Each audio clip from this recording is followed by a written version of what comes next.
जय हिंद साथियों मैं दीपक भारती आप सभी का आपके अपने चैनल भारतीय ज्ञान दर्शन पर स्वागत करता हूं।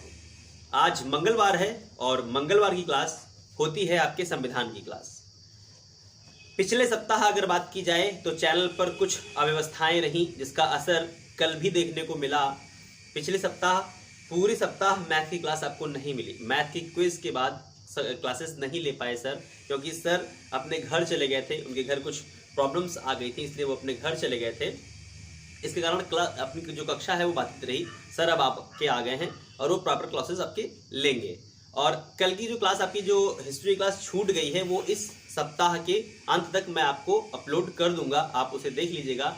कोई भी क्लास आपकी छूटेगी नहीं, ये मान के चलिए। कुछ प्रॉब्लम्स हैं जिसके कारण थोड़ा सा आगे पीछे हो जा रहा है, थोड़ा सा आपको एडजस्ट करना पड़ रहा है। उसके लिए हम अपने चैनल की ओर से आपसे क्षमा मांगते हैं, ठीक है। तो चलिए लेट ना करते हुए अपनी क्लास की शुरुआत करते हैं, ठीक है। आपको लास्ट जो सेशन आपका था यानी कि पॉलिटी की क्लास, वो आपको मिली थी 9 दिसंबर 1946 संविधान सभा की पहली बैठक तक हम लोग पहुंच चुके थे। पहली बैठक इवन कहें, दूसरी बैठक भी हो चुकी थी और तीसरी बैठक भी हो चुकी थी, लेकिन हम पहली बैठक से ही फिर शुरू कर रहे हैं क्लास को। ध्यान से समझिएगा, पहली बैठक अधिवेशन पहला, ओके। तो हम शुरू कर रहे हैं अपनी संविधान की क्लास पहली बैठक से। अगर आपने नहीं देखा है पिछली क्लास तो उसका लिंक आपके डिस्क्रिप्शन बॉक्स में दिया रहेगा, आप वहां से उठाकर उसको देख लीजिएगा एक बार, जिससे आपको पिछली वीडियो अगर देख लेंगे तो ये वीडियो आपको समझने में बहुत आसानी रहेगी। ये संविधान सभा का ही भाग 2 है। पहला भाग अगर नहीं देखे हैं तो बिल्कुल देख लीजिएगा, ठीक है।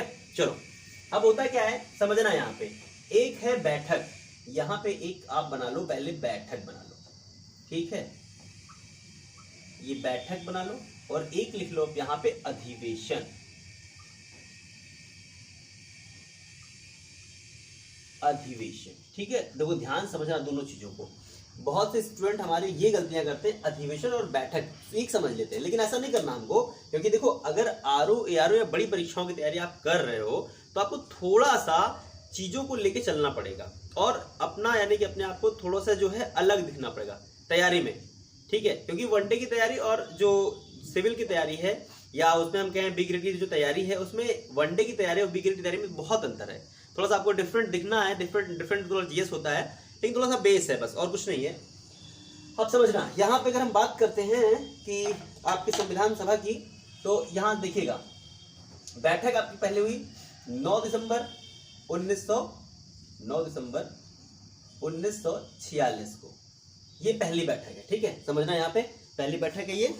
अब देखना यहाँ पे ध्यान से, ये अधिवेशन अगर हम बात करते हैं तो ये अधिवेशन आपका चल रहा है 9 दिसंबर से 9 दिसंबर टू 23 दिसंबर और 1946 तक। समझना भाई, ध्यान से समझना बिल्कुल। ये पहली बैठक है, ये अधिवेशन है। 9 दिसंबर से लेकर 23 दिसंबर 1946 तक एक अधिवेशन का आयोजन किया गया, जिसमें पहली बैठक हो रही है। फिर देखो दूसरी बैठक वो कर रहे हैं 11 दिसंबर 1946 को। फिर तीसरी भी कर रहे हैं 13 दिसंबर 1946 को, ठीक है भाई। ध्यान समझना, इस चीज को आपको समझ में आ रहा है। ये तीनों पहले अधिवेशन के दौरान बैठकें हुई हैं, ओके। अब देखो पहली बैठक में आपसे मैंने बताया था कि संविधान सभा में कुल 207 लोग उपस्थित हुए थे। कितने हुए थे यहाँ पे पहली बैठक में अगर हम बात कर ले, यहाँ पे देखो लिखते चलना, कुछ पॉइंट्स निकल के आते हैं कि 207 लोग उपस्थित हुए थे, जिनमें अगर हम बात करते हैं 9 महिलाएं भी थी, 9 महिला, ठीक है। अब अगर आप देखेंगे 9 अगर घटाएंगे तो पुरुषों संख्या आप प्राप्त कर सकते हैं। कितने पुरुष पहली बैठक में आए थे? देखो सिंपल सा तरीका होता है, 207 देख करके आपको याद आ रहा होगा कि हमारी बॉडी में 206 हड्डियां होती हैं। यही आपके दिमाग में चल रहा है ना, तो बिल्कुल चलना भी चाहिए। एक अधिक कर लेंगे तो संविधान सभा की पहली बैठक में उपस्थित व्यक्तियों की संख्या हमें याद हो जाएगी, ठीक है। चलो आगे देखते हैं। पहली बैठक में आपको बताया गया था अस्थायी अध्यक्ष चुने गए थे। कौन चुने गए थे? डॉक्टर सच्चिदानंद सिन्हा। और मैंने आपसे कमेंट्स बॉक्स में पूछा था कि प्लीज मुझे बताइएगा कि 9 दिसंबर 1946 को कौन सा दिन था।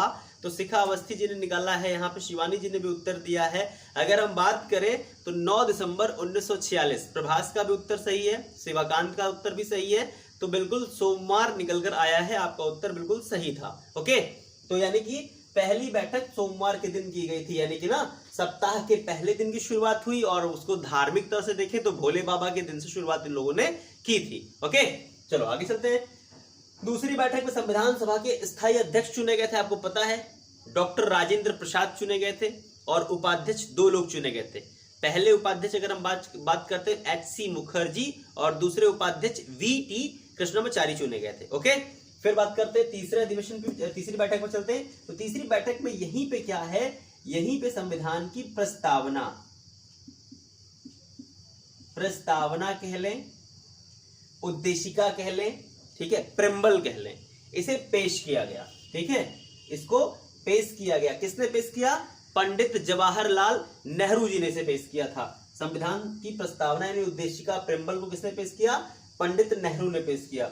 नेहरू ने जब इसको पेश किया था, यानी कि तीसरी बैठक से ही काम चलना शुरू, यानी प्रॉपर तरीके से कहा जाए संविधान का जो निर्माण कार्य है वो 13 दिसंबर 1946 से शुरू हुआ। देखो 13 दिसंबर एक ऐसा ऐतिहासिक दिन है कि अगर मैं बात करूं 13 दिसंबर की, तो 13 दिसंबर आपके संविधान सभा के वास्तविक निर्माण कार्य की तिथि है। और 13 दिसंबर आपको याद होगा तो ये 13 दिसंबर 2001 को भारत की संसद भवन पर हमला हुआ था। जहां संविधान बन रहा है, जहां बनने की प्रक्रिया हो रही है, वहीं पर 13 दिसंबर के दिन ही वो इत्तेफाक होगा 2001 में कि संसद भवन पर हमला किया जाएगा। आपको पता है ना, 11 सितंबर का हमला हुआ था अमेरिका में उसी वर्ष, और लास्ट तक हमारे भारत पर, यानी कि भारत की जो विधि घर है, संसद भवन जिसे कहते हैं, पार्लियामेंट हाउस जिसे कहा जाता है, उस पर हमला हुआ था। आपको नाम है मुख्य अभियुक्त जो था, इसका नाम बताएंगे आप मुझे। इस यानी कि संसद भवन के मास्टरमाइंड, जो हमला करने वाले मास्टरमाइंड का आप नाम बताओगे, जिसे फांसी की सजा हो चुकी है और फांसी उससे प्राप्त भी हो चुकी है, तो उसका नाम मुझे आप कमेंट्स बॉक्स में उत्तर करना। ठीक है, चलो अब देखते हैं भाई क्या होता है कि 13 दिसंबर 1946 को ये लास्ट वाला जो हमने बताया आपको, यानी कि संविधान की जो निर्माण कार्य की वास्तविक प्रक्रिया शुरू हो रही है। अब इसके बाद करना क्या है हमको? अब भाई संविधान का कार्य जल्दी से बन जाए, अच्छे से बन जाए, इसलिए क्या करते हैं भाई, यहाँ पे कुछ समितियां बनाई जाती हैं। कुछ समिति है ना, क्या बनती है? कुछ समिति बनती है, कुछ समितियां बनती हैं। अब ये समितियां कौन कौन सी बनेगी देखना, यहीं से ध्यान समझना। ये संविधान के निर्माण कार्य को अच्छे से करने के लिए समितियां बनाई जाती हैं। और समितियां हमारे पास, यानी कि एग्जाम में अगर कहा जाए तो समितियों से एक क्वेश्चन रखा है कंफर्म। अगर संविधान सभा से प्रश्न बनाया जाए तो एक अहम टॉपिक बन जाता है उसमें कि यहां से क्वेश्चन आना ही आना है। कुल अगर बात की जाए तो कुल समितियां जो बनी थी वो टोटल समितियां 26 थी। कितनी थी? 26 थी। लेकिन जो इंपॉर्टेंट है, मोस्ट इंपॉर्टेंट, वो अगर हम बात करते हैं इसमें सिर्फ 13 आपको पढ़नी होती है।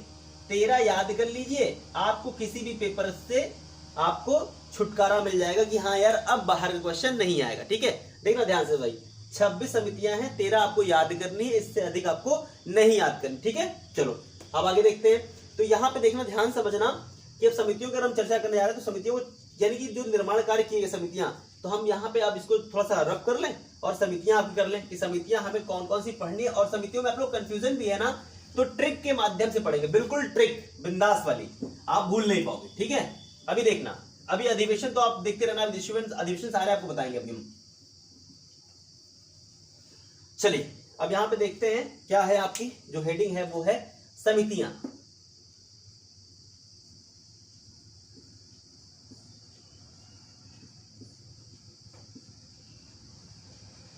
समितियां, ठीक है। अब देखो समितियों में अगर हम बात करते हैं तो सबसे पहले यहां समिति में लिख रहा हूं, एक समिति, इसका नाम है प्रारूप। प्रारूप, इसे वो कहते हैं ड्राफ्ट, इसे वो कहते हैं पांडुलेखन। ठीक है, पांडुलेखन।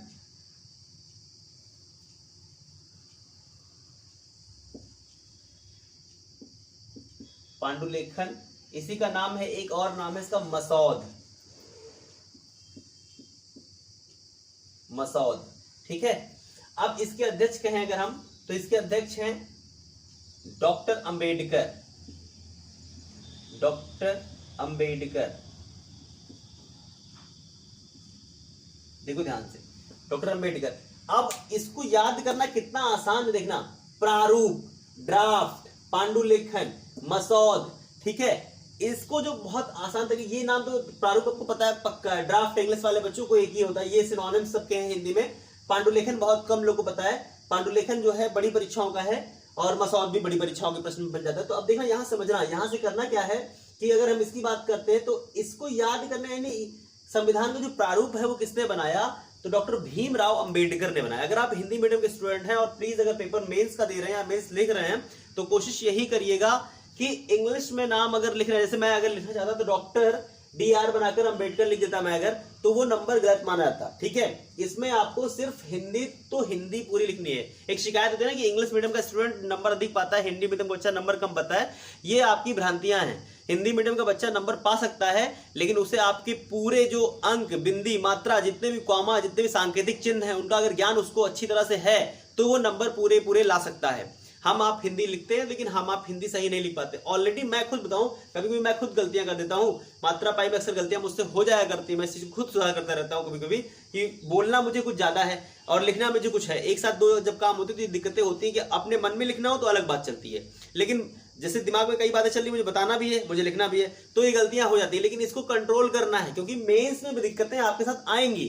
तो मेंस का एग्जाम जब भी दीजिएगा तो इस बात का ध्यान रखिएगा, हिंदी मीडियम के छात्र मेरे भाई, कि अगर आप इंग्लिश में लिख रहे हो तो इंग्लिश में लिखो, नाम किसी का, लेकिन वैसे हिंदी मीडियम के छात्र हो तो इंग्लिश में लिखने की आवश्यकता ही नहीं, वो मान्य ही नहीं है। ठीक है, चलो, तो ये आपको समझ में आएगा। प्रारूप समिति के जो अध्यक्ष है डॉक्टर भीमराव अंबेडकर। कैसे समझना, प्रारूप मतलब होता है ढांचा, ये मेरा ढांचा किसने बनाया, यानी कि मैं पुरुष हूं तो ये किस पर निर्भर था कि मैं पुरुष पैदा हूं, पुरुष ही बनूं, ये मेरे पिताजी के गुणसूत्र पर निर्भर था। पिताजी यानी कि पुरुष में XY गुणसूत्र होते हैं और माता में XX होते हैं, है ना। तो पिता का Y गुणसूत्र माता के X गुणसूत्र से मिला तो यानी कि लड़का पैदा हुआ, यानी कि मैं जन्मा। तो ये मेरे, यानी कि मेरे शरीर का जो स्ट्रक्चर है, जो बॉडी का मेरे जो है, ये किसके ऊपर निर्भर रहा, पिता के गुणसूत्र पर। यानी कि प्रारूप किसने बनाया, पिताजी ने बनाया। तो संविधान के पिता कौन है, डॉक्टर भीमराव अंबेडकर जी हैं। ठीक है, अब एक अच्छा सा प्रश्न बनता था, संविधान के पिता डॉक्टर भीमराव अंबेडकर यानी जनक हैं, तो संविधान की जननी डॉक्टर अंबेडकर को ही कहा जाता है, यह कथन किसने कहा था। आप मुझे कमेंट्स बॉक्स में उत्तर देना कि संविधान की जननी डॉक्टर अंबेडकर को किसने कहा था। जनक और जननी दोनों बातें हैं, जनक भी उन्होंने कहा, जननी भी उन्होंने कहा। तो आप इसका उत्तर मुझे कमेंट बॉक्स में दीजिएगा। आप देखो ध्यान से, यहां से समझना, यहां पे ये हुआ आपका डॉक्टर, यहां पे एक आता है आपका झंडा समिति। झंडा समिति, फिर एक आता है आपका कार्यकारी समिति, जल्दी कर लेते हैं। एक आता है संघ समिति,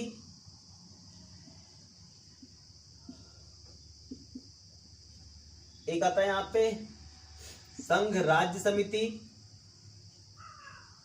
एक संघ शक्ति समिति, ठीक है, एक यहां पे नाम आता है नियम समिति, एक आप यहां आता है आपका संचालन समिति, एक नाम और आपका आता है यहां पे, संचालन के बाद एक नाम आपका आएगा यहाँ पे जो बहुत इंपॉर्टेंट परीक्षाओं के लिए बन जाता है, यहाँ पे अल्पसंख्यक समिति, अल्पसंख्यक समिति, फिर एक नाम आपका आता है यहाँ पे, यहीं पे कर लेते हैं मूल अधिकार समिति, अधिकार, यहीं पे और नाम कर लेते हैं यहाँ पे प्रांतीय समिति, प्रांतीय समिति। अब देखना भाई, ध्यान समझना, आप लोग बहुत ध्यान समझना।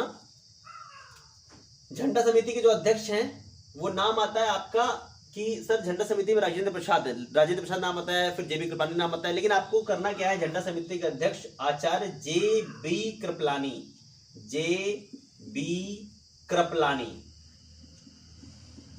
ठीक है, ये समझना। JB में मिलेगा ना, हिंदी की तरह हिंदी में लिखना, इंग्लिश में JB ना बना देना, JB कृपलानी, जय भगवान दास कृपलानी पूरा नाम है इनका। कार्यकारी समिति के अध्यक्ष है KM मुंशी, KM मुंशी, ठीक है, KM मुंशी हो गए। संघ समिति, जहां जहां संघ लिखा मिल रहा है, इन तीनों के जो अध्यक्ष हैं वो पंडित जवाहर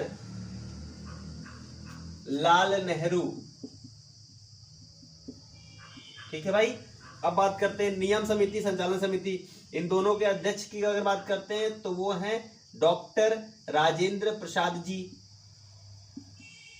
राजेंद्र प्रसाद जी। ठीक है। फिर देखो अल्पसंख्यक और मूल अधिकार और प्रांतीय कहा जाए तो ये होते हैं, इनके जो अध्यक्ष महोदय हैं वो है पटेल जी। ठीक है, सरदार पटेल। ठीक है, वल्लभ भाई पटेल। ठीक है, तो सरदार पटेल। अब अगर देखो ध्यान समझना, एक समिति, दो समिति, तीन, ये चार, ये पांच, ये 6, 7, 8, 9, 10, 11 हुई। अभी देखो एक और बच रही है यहाँ पे, झंडा समिति है, एक आता है तदर्थ झंडा समिति। तदर्थ यानी झंडा समिति बात करते हैं यहाँ पे, तो उसके हैं डॉक्टर राजेंद्र प्रसाद, उसके भी आते हैं, तदर्थ के भी डॉक्टर राजेंद्र प्रसाद ही निकल के आते हैं। ठीक है। फिर एक आप यहाँ पे आता है आपका सर्वोच्च न्यायालय समिति, तो एम वेंकटचलैया सर्वोच्च न्यायालय की समिति के अध्यक्ष थे। ठीक है, ये सब समझिएगा। एक आता है आपका आएगा संविधान समिति, संविधान समिति यानी संविधान निर्मात्री समिति या संविधान समिति, तो पंडित जवाहरलाल नेहरू।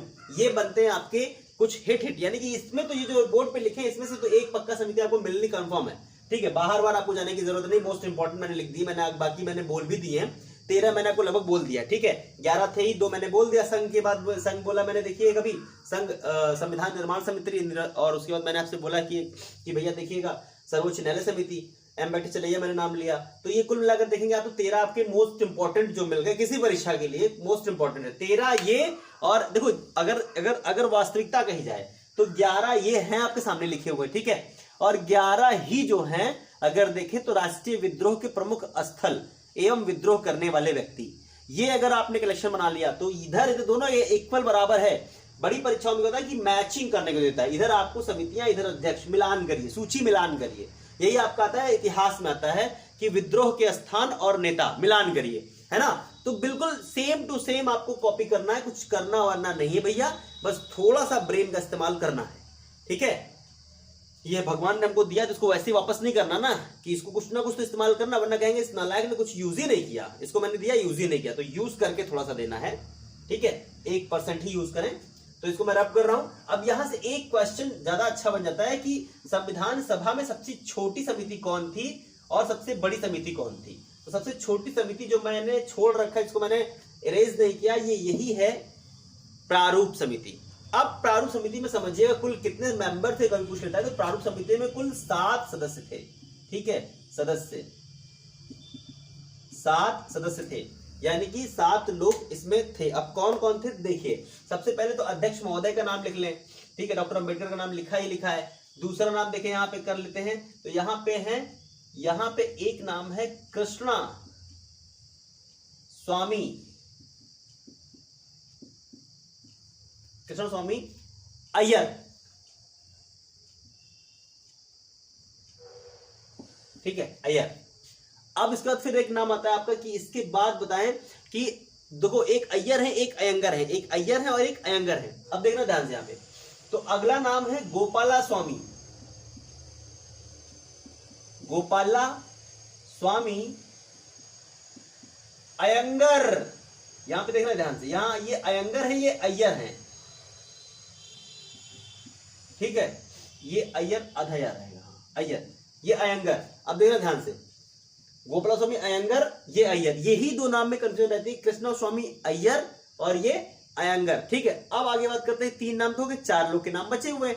तो एक नाम आपके आते हैं के एम मुंशी, के एम मुंशी। ठीक है, के एम मुंशी जी हो गए। फिर बात करते हैं यहां पे, अगला नाम देख लीजिएगा कि के एम मुंशी के बाद एक आते हैं मोहम्मद, इनका नाम है सैयद मोहम्मद सादुल्ला। ठीक है, पूरा नाम लिख देता हूं मैं इनको, सैयद मोहम्मद सादुल्ला। ठीक है, आपके कितने नाम हो गए, 1 2 3 4 5, 2 नाम बचे हैं। 2 नाम कौन कौन से देखना, इन्हीं दोनों नामों में जो बड़ी परीक्षाओं में बच्चे कंफ्यूज होंगे। एक नाम यानी 6ठे नंबर पर आते हैं आपके एन माधव राव। देखो ये मैं एन लिखने जा रहा था, गलती भी करने जा रहा था, एन आपको लिखना है, तो एन माधव यहाँ पे राव, एन माधव राव, ये शामिल किए गए थे। किसी के स्थान पे आए थे? किसके स्थान पर आए थे? ये बी एल मित्तल के स्थान पर आए थे। बी एल मित्तल के स्थान पर आए थे। बी एल मित्तल, ठीक है, मित्तल के स्थान पर आए थे। अब बात करते हैं फिर क्या होता है। लास्ट जो नेम है वो आप क्या आते हैं? डीपी खेतान। डीपी खेतान, ये अगर बात करते हैं ये किसके स्थान पर आए थे? तो ये टी कृष्णमचारी के स्थान पर आए थे। टी कृष्णमचारी, ये कृष्णमचारी के स्थान पर आए थे। ठीक है, अब अगर आप ध्यान से देखोगे तो ये जो प्रारूप समिति, इसमें 7 सदस्य जो हैं, ये अध्यक्ष महोदय हैं, ये आपके कृष्ण स्वामी अय्यर है, गोपाल स्वामी अयंगर है, MKN मुंशी है, मोहम्मद सादुल्ला है, माधव राव है और ये डीपी खेतान। इनकी मृत्यु हो जाती, ये बेचारे मर जाते हैं और 1948 में इनके स्थान पर, सॉरी ये मैं कह रहा हूं, ये इनको चुना गया है, इनकी मृत्यु हुई है, ये मृत्यु हो गई है 1948 में। ये सीट यानी कि जब खाली हुई तो ये, और ये बीमार हो गए थे, ये जो है बीमार थे, ठीक है, बीमार हो गए थे तो बीमार जहां पे वो आए थे। अब एक चीज और यहां समझना, अब कभी कभी परीक्षा में पूछ लेता है कि संविधान सभा में डॉक्टर अंबेडकर का चयन कहां से किया गया था। ठीक है, समझना, डॉक्टर अंबेडकर का चयन संविधान सभा में कहां से किया गया। देखिए, संविधान की बात चल रही, संविधान के निर्माण की बात चल रही है और संविधान के पिता की बात ना हो तो ये बात तो थोड़ी सी सुनी सुनी रह जाएगी। ठीक है, अब समझना, बड़ी विचित्र कहानी है डॉक्टर अंबेडकर की। मतलब अगर कोई देश, यानी अफ्रीका का संविधान सबसे अच्छा कहते हैं लोग, बहुत ही अच्छे से लिखा हुआ है, काफी खूबसूरत संविधान है। मैं उसके अंदर की बात नहीं कर रहा हूं, उसमें कलाकृतियों की बात कर रहा हूं।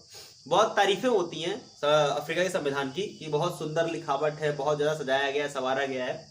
अगर हम बात करें डॉक्टर अंबेडकर की, जो यानी कि भारत के संविधान निर्माण के जो पिता हैं, जनक हैं, इनकी सीट ही फिक्स नहीं थी। सोचो, जिसे संविधान का हम पिता मान रहे हैं, उसकी पहली सीट, उस बंदे की पहली सीट, वो बंदा हार चुका है। सोचना, बड़े हैरानी की बात है। डॉक्टर भीमराव अंबेडकर अपना पहला चुनाव लड़ते हैं बंबई प्रेसिडेंसी से और चुनाव हार जाते हैं, लेकिन संविधान में जाना है तो जाना है।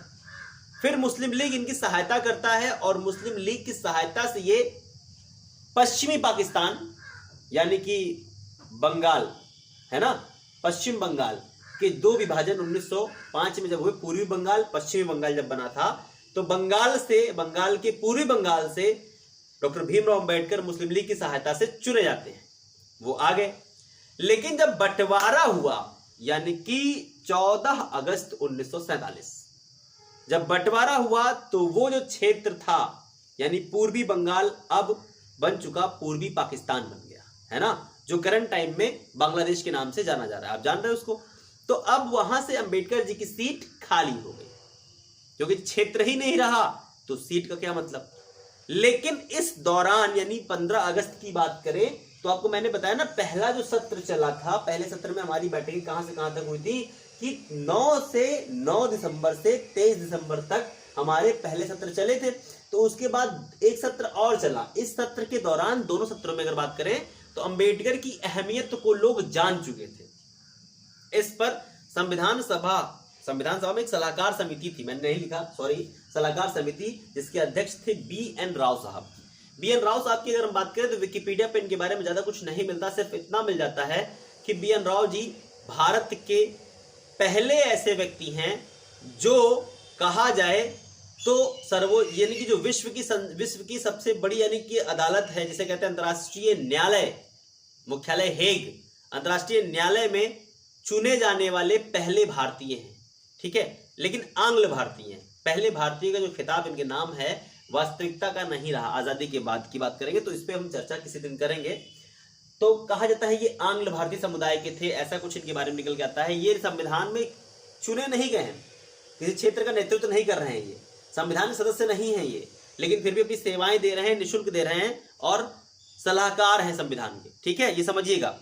तो डॉक्टर अंबेडकर के लिए उन्होंने रिकमेंड किया, यानी कि राव जी ने कहा, किसने, डॉक्टर भीमराव अंबेडकर के लिए BN राव ने कहा, किससे, डॉक्टर संविधान सभा के अध्यक्ष महोदय से कहा कि महोदय, मुझे अंबेडकर जी संविधान सभा में चाहिए, क्योंकि संविधान के निर्माण में इनका योगदान ज्यादा होने वाला है, मुझे ऐसा प्रतीत हो रहा है, क्योंकि इनके पास नॉलेज बहुत ज्यादा है। क्योंकि वास्तविकता है उस समय भारत में अगर बात करें तो सबसे अधिक डिग्रियां उन्हीं के पास थी। आज भी उनके डिग्रियों के बराबर भारत में कोई भी समक्ष नहीं खड़ा होता है। इसीलिए उनके जन्मदिन को ज्ञान दिवस के रूप में मनाते हैं और 14 अप्रैल ज्ञान दिवस है, आपको पता है, ठीक है। इसीलिए ज्ञान जो दिवस है अपने संविधान, मैंने अपने चैनल में उसको रखा है, ऐड किया है, भारतीय ज्ञान दिवस, यानी कि ज्ञान, भारतीय ज्ञान दर्शन, ठीक है। ज्ञान उनके नाम पर है तो ज्ञान ही मैंने रखा है, ठीक है। चलिए अब आगे बढ़ते हैं।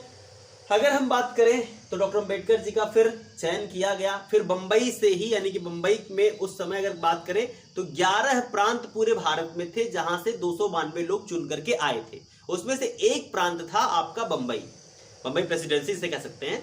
तो वहां के जो मुखिया हुआ करते थे, यानी कि जो सीएम कह लें आप उसको, उस जमाने में प्रधानमंत्री कहा करते थे, तो वो बीजी खैर साहब थे। बीजी खैर साहब अगर कहें तो बाल गंगाधर खेर का नाम आता है। तो खेर साहब क्या करते हैं, ये खेर साहब तुरंत जो है वहां के एक व्यक्ति की सीट खाली कराते हैं। जो व्यक्ति सीट यानी त्यागपत्र देगा, वो व्यक्ति कौन है, वो व्यक्ति जो है जो है एम.के. जैकर, एक नाम सुने होंगे। और ये जो एम.के. जैकर साहब हैं, देखिए जो आपको मैं समझाता हूं, एक बात समझिएगा।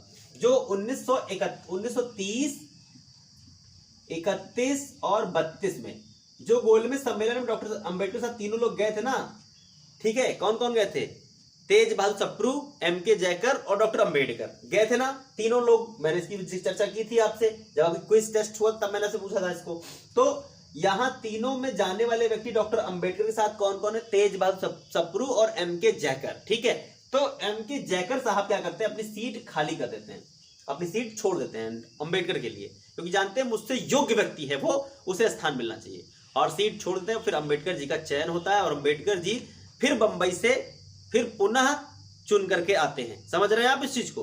तो कभी प्रश्न किया जाए डॉक्टर अंबेडकर चयन कहां से किया गया था, तो आप क्या लिखोगे, बंबई प्रेसिडेंसी से लिखा गया था। जब तक आपसे यह ना पूछा जाए कि आजादी से पहले, आजादी के बाद, आजादी से पहले अगर कहा जाएगा तो आपका पूर्वी बंगाल, यानी कि पूर्वी पाकिस्तान, बंगाल लिखेंगे आप। अगर आजादी के बाद पूछेगा तो आप फिर उत्तर दोगे बंबई प्रेसिडेंसी से। ये ध्यान रखिएगा, ऐसे प्रश्न हालांकि बनने की संभावना बहुत कम है, लेकिन हो सकता है कोई एग्जामिनर मेरी तरह ही अगर आ गया सन की प्रवृत्ति का, तो कुछ भी हो सकता है, प्रश्न कहीं से भी निकल सकता है। अभी देखिए कितने अच्छे प्रश्न निकलने वाले हैं, बस बने रहिए अभी आज। अब देखिए होता क्या है, ये आपको इतना समझ में आ चुका है, ठीक है। सलाहकार समिति के अध्यक्ष मैंने आपको बता दिए बी.एन. राव साहब हैं, ओके, यहां तक हो गया। अब दोनों को समझना, राव जी ने प्रारूप पहले तैयार किया था, पहला प्रारूप संविधान का राव साहब ने पेश किया था, यानी कि बी.एन. राव जो संविधान के सलाहकार व्यक्ति थे उन्होंने दिया था, लेकिन संविधान सभा ने उसे स्वीकारा नहीं था। डॉक्टर अंबेडकर ने पुनः बनाया और 29 अगस्त 1947 को संविधान के प्रारूप को संसद यानी कि उसमें पेश किया गया, संविधान सभा में पेश किया गया। अब संविधान सभा में जब पेश किया गया, सोचिएगा ये बड़ी समझने वाली बात है कि 29 अगस्त को जब पेश किया गया है, उसके बाद जो है इस पर कार्रवाई शुरू हुई, भाई ये अब अपनाने लायक है, 29 अगस्त 1947, ठीक है। लेकिन उससे पहले जो पंडित जवाहरलाल नेहरू जी ने उद्देशिका प्रस्ताव यानी जो पेश किया था, प्रस्तावना प्रिम्बल, उसे अगर बात की जाए तो संविधान सभा ने कब अपनाया, तो संविधान सभा ने उसे अपनाया था, देखिए ध्यान समझिएगा यहां पे बहुत ध्यान से, 22 जनवरी 1947, ठीक है। ये डेट मुझे कैसे याद है बता रहा हूं, डेट टू डेट याद करने का तरीका बता रहा हूं, मेरा खुद का अपना, क्योंकि 23 तारीख को 23 जनवरी 1947 को अगर हम बात करते हैं तो 23 जनवरी 47 नहीं कर सकते, 23 जनवरी 1897 को देश के महान क्रांतिकारी नेताजी सुभाष चंद्र बोस का जन्म हुआ था, और 23 दिसंबर को उनके जन्म दिवस के शुभ अवसर पर पराक्रम दिवस मनाया जाता है, जो पहले देश प्रेम दिवस के रूप में मनाया गया था।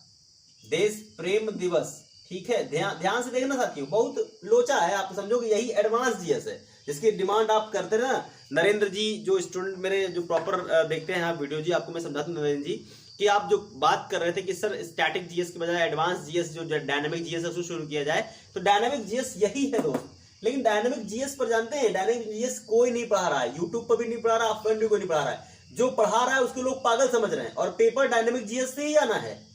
ये जीएस तो बहुत कम हो चुकी है, अब डायनेमिक जीएस समझिएगा। डायनेमिक जीएस क्या है, यानी कि एडवांस जीएस हम बात करें कि ये मुझे याद है कि देश प्रेम दिवस के एक दिन पहले संविधान की प्रस्तावना को संविधान सभा द्वारा अपनाया गया था, ये मैंने याद कर रखा है।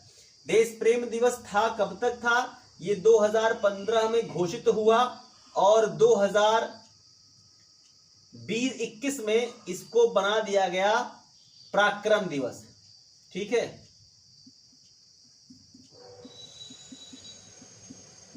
पराक्रम दिवस। ठीक, अब इसको पराक्रम समझना। देश प्रेम दिवस को पराक्रम क्यों बनाने की जरूरत है, क्यों करने की जरूरत है भैया, क्या करने की जरूरत है, देखना ध्यान से। 2015 में चुनाव, यानी कि अगर बात करते हैं पश्चिम बंगाल में चुनावी माहौल तैयार था। 16 में यानी कि चुनाव वहां पे होना था, 15 में माहौल बना, तो बीजेपी ने वहां पे नेताजी सुभाष चंद्र बोस की 2015 में जन्मदिन की तिथि के ऊपर उनकी कुछ फाइलें ओपन की थी, आपको पता होगा। और जब फाइलें ओपन की थी तो उसी फाइलों के दौरान जो है इसका नाम देश प्रेम दिवस रखा है, जन्मदिन का नाम। अब बीजेपी ने फिर वही गेम खेला और 21 में चुनाव होना था, मई महीने में आपने देखा था कि अप्रैल में चुनाव होने की संभावना जो थी, तो वो जो चुनाव होने की संभावना जो थी, उस चुनाव में अगर बात करें तो फिर उन्होंने गेम खेला और गेम के अलावा उसी दिवस को पराक्रम दिवस बना दिया। क्या जरूरत है, क्या मतलब है, कुछ मतलब है इसका? कोई मतलब नहीं है। तुम तो बना के चले जाते हो, मुसीबत हमारे लिए हो जाती है। याद करना है, पेपर निकालना है और तुम सबको याद भी कराना है। कोई मतलब है इन सब चीजों का? कोई मतलब नहीं है। तो समझना, यही है एडवांस जीएस। चलिए, तो हम बात कर रहे थे आपसे कि 23 जनवरी 1947 को अपनाया गया। ठीक है, 23 जनवरी 1947 को अपनाया गया। अब आगे देखते हैं क्या हुआ, आगे की बात करते हैं। 29 अगस्त 1947 को संविधान सभा ने प्रारूप को अपनाया। ठीक है, संविधान सभा ने प्रारूप को अपनाया, ये समझिएगा। संविधान सभा ने प्रारूप को अपना लिया है। और प्रारूप के अपनाने की बात अगर हम बात करते हैं, एक मिनट रुकिए, पानी पी लेता हूं, फिर बताता हूं आपको।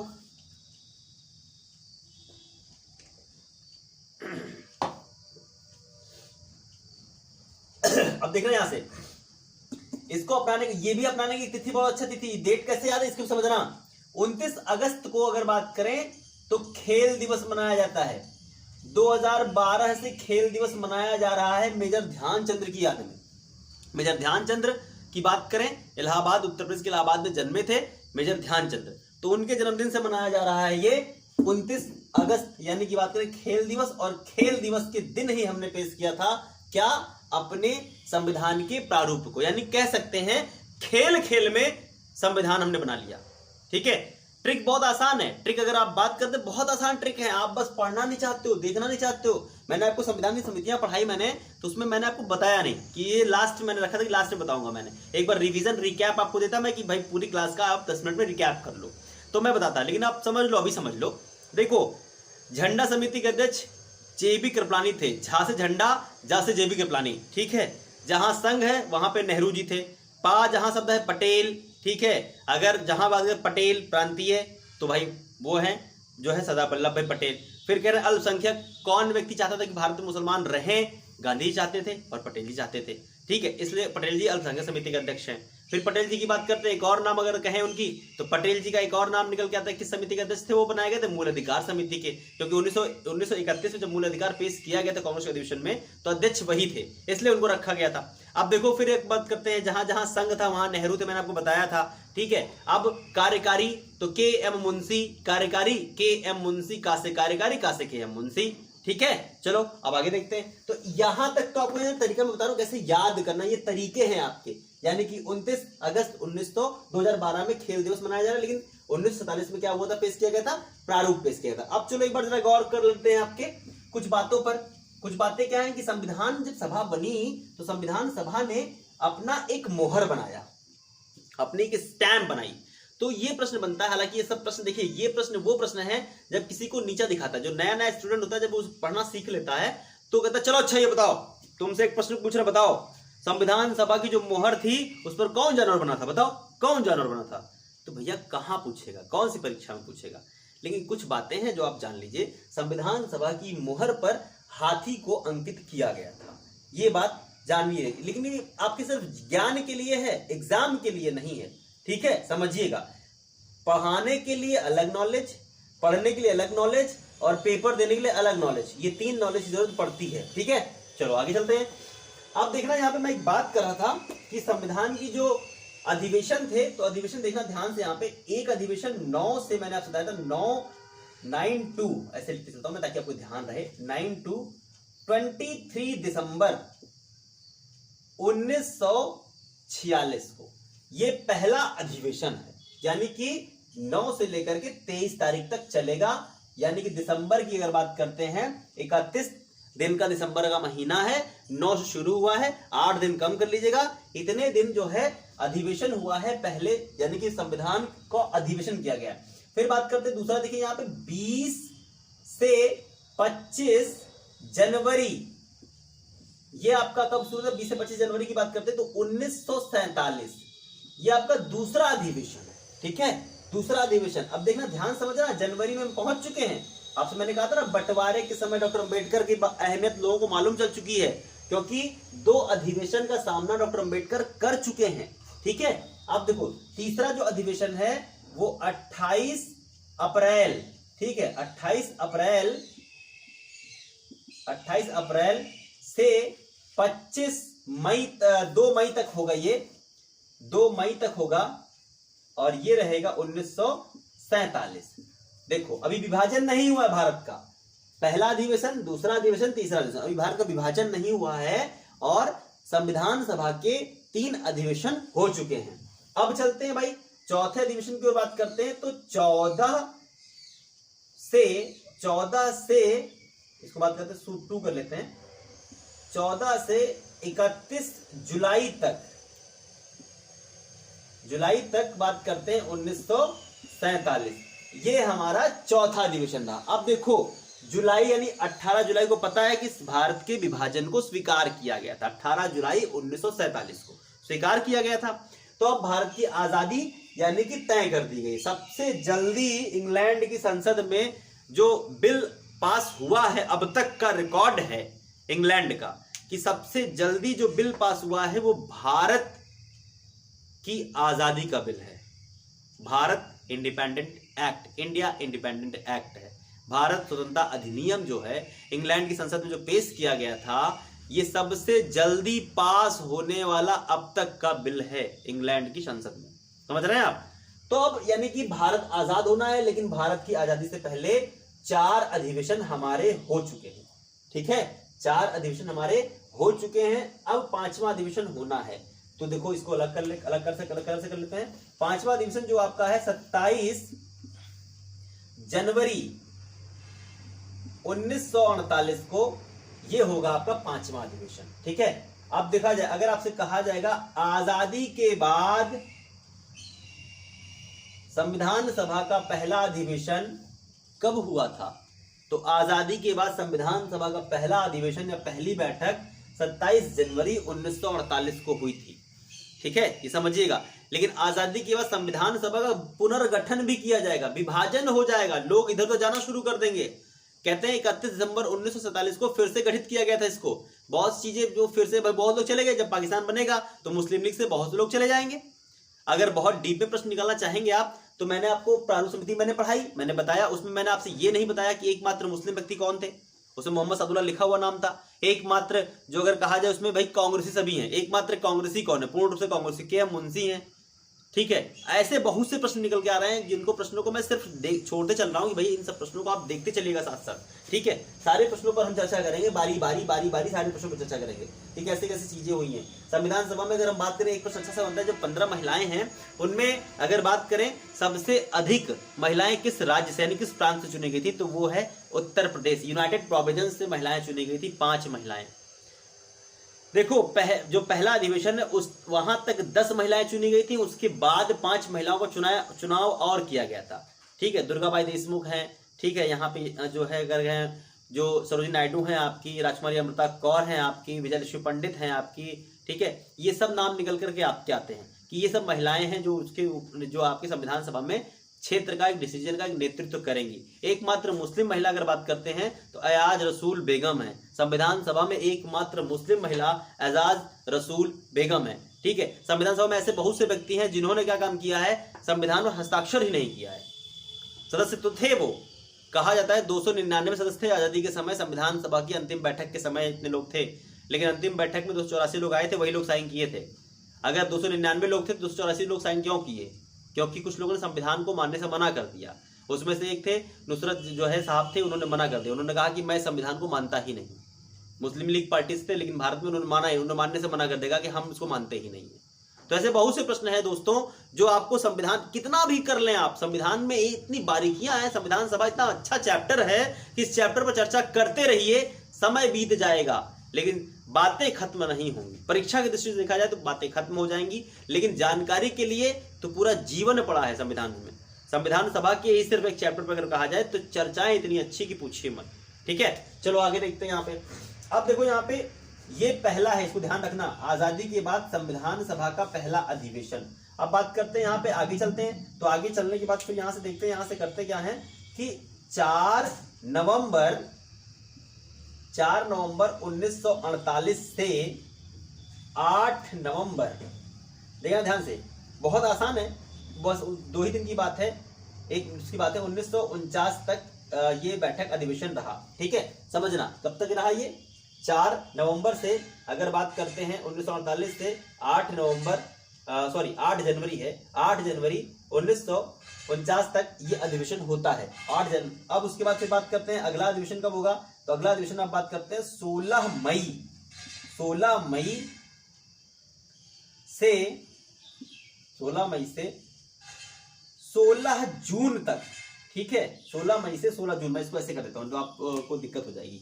16 मई से 16 जून तक, ठीक है, ये 1949 है। ठीक है, समझना यहाँ पे, ठीक है, ठीक सही है। अब देखिए ध्यान से, यहाँ पे फिर बात करते हैं। अब ये अधिवेशन के बाद फिर अधिवेशन कहां से क्या होना है, फिर यहाँ पे आता है आपका 6 जुलाई से 1949 में एक अधिवेशन और होगा। सिर्फ एक दिन का होगा, ये ज्यादा नहीं होगा, सिर्फ एक दिन का होगा। एक दिन के लोग आएंगे। यहां तक आपको दिख रहा होगा। चलिए ऊपर चलते हैं, आगे लिख देते हैं यहाँ से, फिर आपको फिर से कर देते हैं यहाँ पे। अब यहाँ पे देखिएगा, यहाँ पे क्या है, 14 से 26 नवंबर 1949 तक ये आखिरी अधिवेशन है। 1 2 3 4 5 6 7 8 और 9 10 11। देखिए यहाँ पे अगर हम बात करते हैं तो ये आपका एक आपका इसमें रह गया, हाँ एक रह गया है, एक इसमें छूटा आपका है, यहाँ पे एक रह गया है। देखिए यहाँ पे 30 तारीख आता है, हाँ ये आपका रूट छूटा है। 30 जुलाई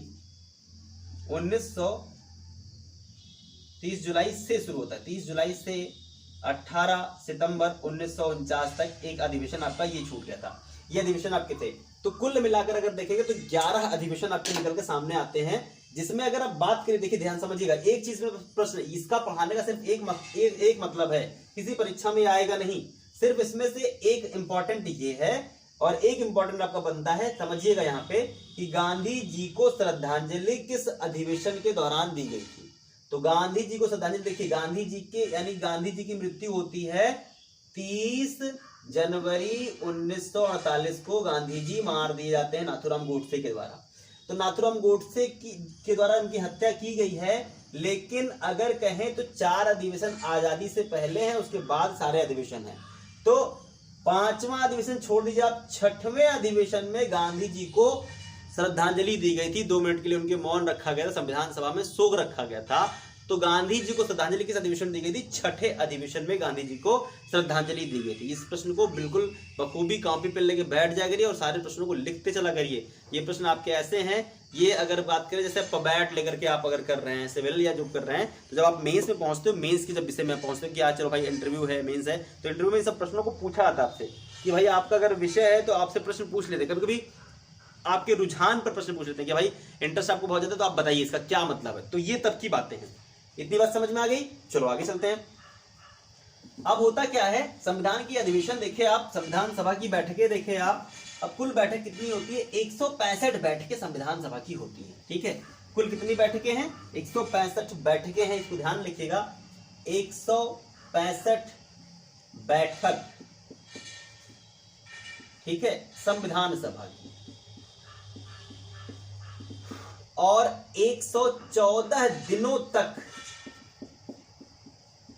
बहस, ये किस पर है? प्रारूप पर है, यानी कि जो आपकी ड्राफ्टिंग कमेटी उस पर बहस है ये। तो 114 दिन तो बहस चली है और 165 बैठकें हुई है संविधान सभा की। अधिवेशन कितने हुए? 11। लेकिन जो 24 जनवरी 1950 की जो बैठक है, इसे भी बहुत से लोग अधिवेशन मान लेते हैं, इसीलिए 12 अधिवेशन आपके निकल के आते हैं।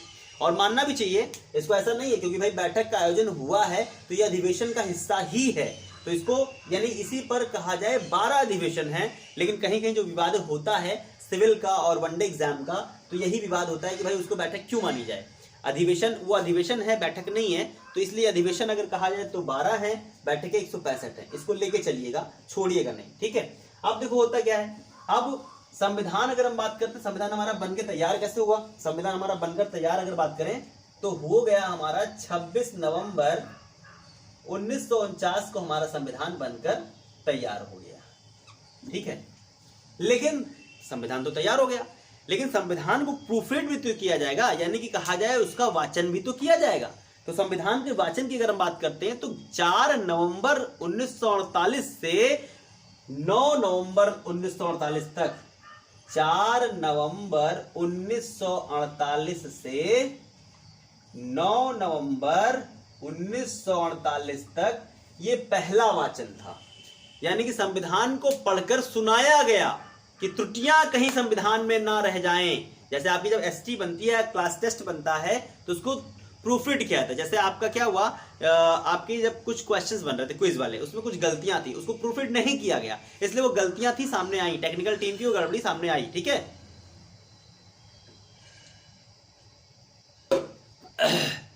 अब देखना यहां से, अब यानी कि प्रूफ रीड पहला हो गया। दूसरा प्रूफ रीड क्या है? 5। अब यहां पे देखना, यहां पे अगला दूसरा क्या क्या कहता है कि ये 15 नवंबर 1948 से, यहां देखना, यहां खत्म हो रहा है तो फिर शुरू कर रहे हैं। वो कब शुरू कर रहे हैं? 15 नवंबर 1948 से ये शुरू किए हैं। कब तक? ये फिर एक साल लंबा लेकर जाएंगे और 17 अक्टूबर 1949 तक लेके जाएंगे इसको। कब तक लेके जाएंगे? 17 अक्टूबर 1949 तक इसको लेके जाएंगे। और अब फिर दूसरी बार, भैया दूसरी बार तुम भी पढ़ के देख लो। भाई एक बार मैंने पढ़ा, सुना दिया, भाई ये लाइनें हैं, ये दिक्कतें हैं, इसमें कहीं दिक्कत नहीं है। चलो भाई, अब नेहरू जी आप पढ़ लो। चलो नेहरू जी पढ़ लिया। अब उसके बाद नेहरू जी ने पढ़ने के बाद कहा भाई एक बार अध्यक्ष महोदय आप भी इसको पढ़ ले। तो अध्यक्ष महोदय कब इसको पढ़ रहे हैं? अब अध्यक्ष महोदय देखना, अध्यक्ष महोदय पढ़ना भी यही खत्म होता है, उसी दिन फिर शुरू कर देते हैं ये लोग। उसी दिन फिर शुरू कर, 17 नवंबर 1949 से 26 नवंबर 1949 तक संविधान का वाचन किया गया। अब देखना, ये 3 वाचन है, पहला वाचन, दूसरा वाचन और तीसरा वाचन। ये प्रश्न बन जाता है आपका। तो ये जरा डेट देखो, दूसरे वाले में कुछ भी नहीं था। 15 नवंबर से 17 अक्टूबर 1949 तक चल रहा है, 48 से 49, लंबा गैप है। ठीक है, लेकिन जहां खत्म हो रहा है वहीं से फिर शुरू हो रहा है और संविधान सभा के अपनाए जाने के दिन खत्म हो जाएगा। पहले वाले में दिक्कत आपको हो सकती है कि हाँ यार पहला वाला कब था, तो 4 नवंबर 1948 से 9 नवंबर 1948 तक रहा। क्योंकि संविधान अभी देखिए होता क्या है कि आधा ही बना था, पूरा तो बना नहीं था हमारा कि पूरा बन चुका हो। तो जो जो अभी बन रहा है पूरा हमारा यहाँ है ना, लेकिन जितना जितना बनता जा रहा है उसको हम प्रूफरीड करते जा रहे हैं। यहाँ भी देखिए संविधान पूरा बन के तैयार नहीं हो, लेकिन प्रूफरीड हो रहा है। यानी कि आधा कार्य बनाया गया, आधा कार्य प्रूफरीड, फिर ठीक आधा कार्य बनाएगा, फिर उसको आधा कार्य पढ़ के हमने कंप्लीट कर लिया। ये हमारे संविधान की प्रक्रिया है। अब क्या होता है कि भाई संविधान तो हमारा चलिए लिख गया, बन गया, संविधान को लोगों ने वहां पे लिख दिया, संविधान पूरा अंग्रेजी में लिखा गया है। लेकिन अब इसको हस्तलिपि कैसे किया जाए, इसको लिखावट कैसे, यानी सुंदरता इसकी कैसे निखारी जाए। तो भारत में उस समय सबसे सुप्रसिद्ध जो लेखक, अगर कहें लेखक ना कहें आप, कैलीग्राफी कह लें इसको। कैलीग्राफी यानी कि जो अक्षरों को बड़े स्टाइलिस्ट फॉन्ट में लिखते हैं उन्हें कैलीग्राफी कहा जाता है। तो भारत में सुप्रसिद्ध कैलीग्राफर अगर बात करें उस समय जो थे, प्रेम बिहारी नारायण रायजादा साहब। ये नाम समझिएगा, प्रेम बिहारी नारायण रायजादा जी। इन्होंने क्या काम किया, इन्होंने अपनी कैलीग्राफी के माध्यम से हमारे संविधान को लिपिबद्ध किया है। इटैलिक फॉन्ट में इन्होंने लिखा है। अंग्रेजी के इटैलिक जो लेटे लेटे अक्षर निकल के आते हैं थोड़े बहुत लेटे टेढ़े मेढ़े, वो है इटैलिक फॉन्ट। इटैलिक फॉन्ट में इसको लिखा गया है। अब बात आती है कि भाई इनसे बात करने की बात होती है, भाई लिखावट आप कितनी क्या करोगे, कैसे करोगे। तो प्रेम बिहारी नारायण राजदा की बात अगर करें तो इनका नाम संविधान के प्रत्येक पन्ने पर आता है। संविधान के प्रत्येक पन्ने पर इनका नाम है। और वो नाम अगर हम बात करते हैं कि उनकी शर्त थी कि मैं एक भी पैसा नहीं लूंगा और मैं भारत के संविधान को लिखूंगा, ये मेरी बहुत बड़ी उपलब्धि होगी कि मैं संविधान लिखूंगा अपने हाथ से, लेकिन मेरा नाम हर पन्ने पर होना चाहिए। चलो भाई ठीक है भाई, ये इनका नाम इनका रख दिया गया। ठीक है, अब आते हैं भाई जो पन्ने होंगे, पन्नों पर चित्रकारी कौन करेगा। देखना, चित्रकारी समझते हो आप, चित्रकारी मतलब इन द सेंस, चलो यार पेज ले लेते हैं। ये एक पेपर है मान लो, ठीक है, ये पेपर है। पेपर में अगर हम बात करते हैं तो ये जो बॉर्डर पड़ता है, ये जो बॉर्डर है, ये आपका बॉर्डर जो बनाया जाता है बॉर्डर, ठीक है, ये बॉर्डर, ठीक है, हिडर फुटर जैसे आप कहते हैं ना बॉर्डर। तो क्या होता है कि इसके बीच में लिखना है, इसके बीच में लिखना है, अच्छे से लिखना है। चलो ठीक है भाई, ठीक है, अच्छे से लिखना है, इसके अंदर हम लिख दिया, ठीक है, यहाँ पे अपने नाम लिख दिया, ठीक है। लेकिन इन पन्नों पर ये चित्रकारी जो बेल हैं, लताएं हैं, जो डिजाइन बनेंगी, ये कौन बनाएगा। तो ये चित्रकारी जो सजाना संवारना है, ये क्या है, इसे नंदलाल बोस, उस समय भारत में प्रसिद्ध चित्रकार थे नंदलाल बोस जी, उन्होंने और उनके शिष्य मनोहर शुक्ला ने इसको निखारा है। तो अगर बात करें सभी पन्नों पर चित्रकारी नंदलाल बोस जी की है। एकमात्र पन्ने अगर कहें, प्रस्तावना का पन्ना जो है वो मनोहर शुक्ल का है, जिन्होंने उस पर अपनी चित्रकारी की है। कहते हैं कि पूरे भारत की आजादी का वृत्तांत इन पर अंकित है।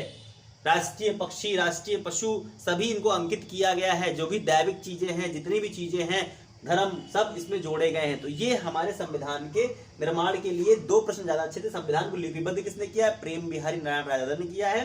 संविधान पर चित्रकारी किसने की है, वो है नंदलाल बोस जी ने है। संविधान की कुल वास्तविकता में 3 प्रतियां हैं, ठीक है। जो मुख्य प्रति अगर बात करें तो वो संविधान की जो मुख्य प्रति है, संविधान में संसद भवन जहां संविधान बना था, संसद भवन के पुस्तकालय में, वहां पर हीलियम के बॉक्स में इसको रखा जाता है। प्रत्येक वर्ष इसकी सफाई होती है, यानी गैस फिर से भरी जाती है ताकि ये डैमेज ना हो, इसके पेपर कभी डैमेज ना हो। ये भारतीय संविधान की जो कुछ बातें हैं जो आपको शायद नहीं पता थी। संविधान हमारा बनकर तैयार हुआ। संविधान बनने के बाद अब संविधान पर सब लोगों को हस्ताक्षर करना है। तो होता क्या है भाई, 24 जनवरी 1950 को अंतिम बैठक बुलाई गई, संविधान सभा की अंतिम बैठक बुलाई गई और इस दिन 284 लोगों ने संविधान पर हस्ताक्षर किए। 8 महिलाओं ने हस्ताक्षर किए, बाकी सब पुरुषों ने हस्ताक्षर किए। संविधान पर सबसे पहले हस्ताक्षर करने वाले व्यक्ति अगर कहें, पंडित जवाहरलाल नेहरू थे। सबसे अंत में हस्ताक्षर करने वाले व्यक्ति राजेंद्र प्रसाद जी थे, लेकिन सबसे ऊपर हस्ताक्षर राजेंद्र प्रसाद जी के ही हैं। समझ रहे हैं आप, इन बातों को ध्यान दीजिएगा थोड़ी सी। और नुसरत साहब ने इसको साइन करने से मना कर दिया था, जिन्होंने संविधान का ही विरोध किया, यानी कि इस संविधान को मैं नहीं मानता। ठीक है, बहुत ऐसे प्रश्न हैं, बहुत से ऐसे प्रश्न निकल के आते हैं जिनको अगर आप बात करेंगे तो संविधान के निर्माण के लिए कहा जाए, संविधान सभा जो है हिंदुओं की सभा है। संविधान सभा अगर कहें कांग्रेस है, ये कथन सब किसने कहा, ये व्यंग किसने कहा, तो संविधान सभा हिंदुओं की सभा है, ये साइमंड्स ने कहा था। 1928 में साइमंड्स भारत आया था, साइमंड्स ने कहा था। और संविधान सभा जो है वो कांग्रेस है, कांग्रेस ही संविधान सभा है, यह कथन विंस्टन चर्चिल का था। ऐसे बहुत से व्यंग हैं जो आपको सुनने में बड़े अच्छे लगेंगे, लेकिन ये बड़ी परीक्षाओं के प्रश्न हैं। तो जरा थोड़ा सा ध्यान रखिएगा कि परीक्षा के लिए अगर बड़ा टारगेट करना है तो डीप बताने की मैं कोशिश करूंगा कि हाँ आप बताइए सर जी और डीप बताएं, तो मैं और डीप बताऊंगा। क्योंकि और डीप जाने का मतलब है ना कि वनडे एग्जाम का बच्चा फिर से मूव ऑन करना शुरू करता है, वो हटना शुरू कर देता है। ठीक है, वैसे भी क्लास देखिए कितनी लंबी हो चुकी है, 1 घंटे के आसपास आपकी क्लास हो चुकी है। तो मैं संविधान के निर्माण कार्य की प्रक्रिया नहीं, संविधान हमारा बन चुका है। 24 जनवरी 1950 को संविधान हमने अपना लिया है। लेकिन ये सुनिए, यहाँ पे एक चीज गड़बड़ी आप कर बैठेंगे, मैं इसको पहले क्लियर कर दूं फिर आपको खत्म करता हूं, समझिएगा। देखो भैया ध्यान समझना, 26 नवंबर 1949 को भारतीय संविधान को अपनाया गया है। मिति मार्ग शुक्ल विक्रम संवत 2006 सप्तमी को आत्मार्पित करते हैं, मतलब इसको हमने अपना लिया है। और इस दिन 15 अनुच्छेद लागू हो गए थे। 15 अनुच्छेद, अगर 15 अनुच्छेद लागू हुए, लेकिन कहते हैं एक और याद कर लिए 16 अनुच्छेद, क्योंकि 15 अनुच्छेद लागू होंगे, 5 से लेकर के 11 तक जो नागरिकता वाले अधिकार हैं वो लागू थे, वो लागू हो चुके थे। उसके बाद बात करते हैं फिर कौन सा अधिकार आपका था, 368 संशोधन वाली प्रक्रिया थी आपकी, 380 था, ये कुल मिलाकर के लागू कर दिए गए थे। और 394 नंबर का जो अनुच्छेद था उसको लागू किया गया था, क्योंकि ये सारी बातें जो 15 अनुच्छेद लागू होगा वो इसी के तहत है, इसी में इसका उल्लेख किया गया है कि इसी में रखा गया है।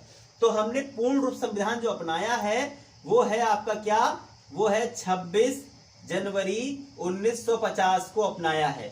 ये डेट बहुत महत्वपूर्ण है क्योंकि इसी दिन हम अपना मनाते हैं संविधान दिवस मनाते हैं। आपको पता होगा विधि दिवस कब मनाया जाता है, तो विधि दिवस पहले विधि दिवस था, अब संविधान दिवस बन चुका है इसको।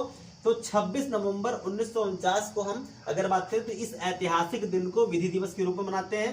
2015 में अंबेडकर जी की 125वीं जयंती के उपलक्ष्य में इसको घोषित किया गया था। 125वीं जयंती उनकी पड़ी, उस जयंती के उपलक्ष्य में इसको जो है संविधान दिवस किया गया। हालांकि वास्तविकता में और देखा जाए तो 26 नवंबर को दुग्ध दिवस होता है, मिल्क डे होता है, वर्गीस कुरियन का जन्मदिन होता है। तो ठीक है, ये ध्यान रखिएगा।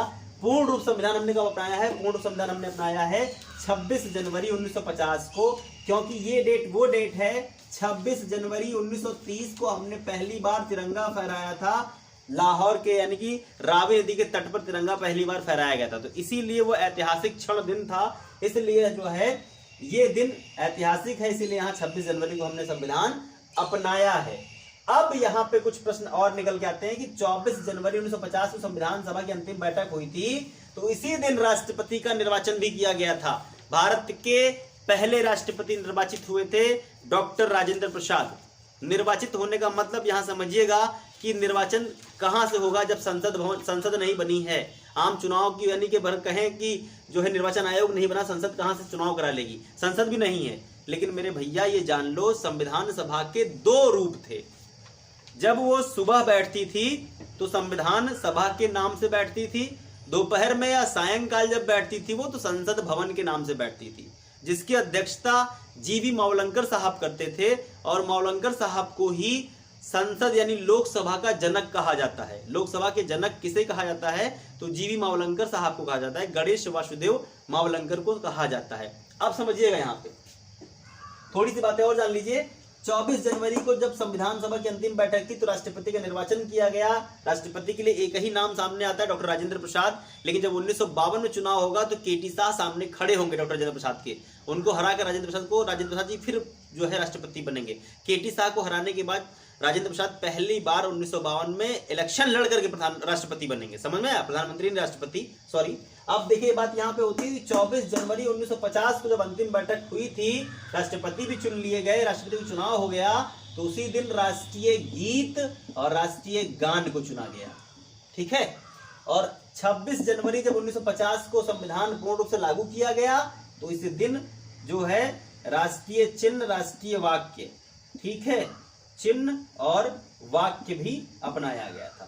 समझ गए, यहाँ पे ये रहा हमारा संविधान लागू हो चुका है पूर्ण रूप से। इसमें बहुत सी बातें हैं। अब यहाँ पे एक चीज समझिए, जब संविधान लागू किया गया था या जब संविधान का निर्माण कार्य किया गया था तो संविधान में कुल कितने अनुच्छेद, कितने भाषाएं, कितने भाग, कितनी सूचियां थी। तो देखिए यहाँ पे समझिएगा, ये आपको मैं लिखता हूँ कि पहले तो लिखता हूँ यहाँ पे भाग, कितने भाग थे, भाग हो गया, भाषा हो गई, ठीक है, भाषा, यहाँ पे हो गया अनुच्छेद, छेद, और यहाँ पे हो गया अनुसूचियां, ठीक है। अब देखना ध्यान से, जब संविधान हमारा बन के तैयार हुआ था तो उस समय भाग जितने हमारे पास थे, उस समय हमारे पास 22 भाग थे, भाषाएं 14 थी, अनुच्छेद 395 थे और अनुसूचियां थी 8। जो अब बदल करके अगर देखें तो बदला हुआ रूप, ये कब का है, ये 26, मैं लिख दे रहा हूं, 26 नवंबर 1949 का संविधान कह लें, 50 कह लें। करंट में देख लेते हैं, ये अब 25 भाग बन चुके हैं, ये अब 22 भाषाएं हो चुकी हैं। इनका अगर कहें तो इनका 438 अनुच्छेद हैं, हिंदी में 465 मिलेंगे, ठीक है। अनुसूचियां कहें तो 12 अनुसूचियां हो चुकी हैं। ये वर्तमान में है, ये पास्ट की बात है, ठीक है। तो मूल संविधान में कितने अनुच्छेद, कितने अनुसूचियां, कितने भाग, कितनी भाषाएं, वो लिखा हुआ है। वर्तमान संविधान में कितने अनुच्छेद, कितनी भाषाएं, कितनी अनुसूचियां लिखा है, ये लिखा हुआ है। अब हम धीरे धीरे संविधान के एक एक पहलू पर चर्चा करेंगे। ये हमारे संविधान की निर्माण कार्य प्रक्रिया संपन्न हो गई है, हमारा संविधान बनकर के तैयार हो गया है। अब हम आगे बढ़ेंगे। तो आज का जो सेशन है वो कैसा लगा, कितनी जानकारी आपको मिली, अच्छा रहा, बुरा रहा, जैसा भी रहा मुझे जरूर बताइएगा कमेंट्स बॉक्स में। और लाइक करिएगा, इसको शेयर करिएगा ताकि ये जानकारी औरों को भी मिल सके। जो आपके तैयारी करने वाले छात्र प्यारे भाई हैं उनका भी कुछ भला हो सके। तो आज के लिए इतना ही साथियों। जय हिंद साथियों।